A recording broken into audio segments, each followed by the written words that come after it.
இன்றைக்கி என்ன ஃபுட்டுன்னு சொல்லி கேட்டிங்கன்னா ரொம்ப ரொம்ப டேஸ்டியான சூப்பரான ஹெல்த்தியான ராகி சேமியா தான் செஞ்சோம், சாப்பிட்டு முடிச்சாச்சு.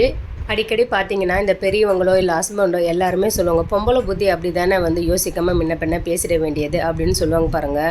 அதோடைய பழமொழி என்னன்னு சொல்லி கேட்டிங்கன்னா பெண் புத்தி பின் புத்தின்னு சொல்லுவாங்க. ஆனால் அது கிடையவே கிடையாதுங்க. பெண் புத்தி பின் புத்தினா யாருக்காவது தெரிஞ்சால் சொல்லுங்கள், எனக்கு தெரிஞ்சதை நான் வந்து சொல்கிறேன். பின் புத்தினாலே பின்னாடியுடைய எதிர்காலத்துடைய நினச்சி பிள்ளைங்களுடைய எதிர்காலம் குடும்பத்துடைய எதிர்காலம் நல்ல நிலைமைக்கு கொண்டு போகணும் அப்படின்றத மட்டும்தாங்க பெண்களுடைய வேலையாகவே வச்சுட்டு இருப்பாங்க. பின்னாடி வந்து ஒன்லி பாசிட்டிவ் மட்டும்தான், நம்ம இப்படிலாம் முன்னேறணும், இதை மாதிரி கொண்டு வரோம், நம்ம இதை வாங்கணும், இந்த மாதிரி வீடு வாங்கணும், நிலம் வாங்கணும் அப்படிங்கிறது மட்டும்தான். ஆனால் அது காலப்போக்கில் பேச்சு பழியாக மாதிரி என்ன சொல்ல வந்துட்டாங்களா, பொம்பளை புத்தி அப்படி தானே யோசிக்காமலே பின்னாடி ஏதாவது ஒன்று பேசிட வேண்டியது அப்படின்னு சொல்கிறாங்க. ஆனால் அந்த மாதிரி கிடையவே கிடையாது. வாய்க்கு வந்தபடியே பேசுகிறது தான் இந்த பழமொழியுடைய ஒவ்வொரு அர்த்தங்களும் நல்லா கவனித்து பாருங்கள். எல்லாமே அர்த்தமுள்ளதாக இருக்கும். இதுதான் என்னுடைய கருத்து. இதை பற்றி உங்களுடைய கருத்து என்னங்கிறத மறக்காமல்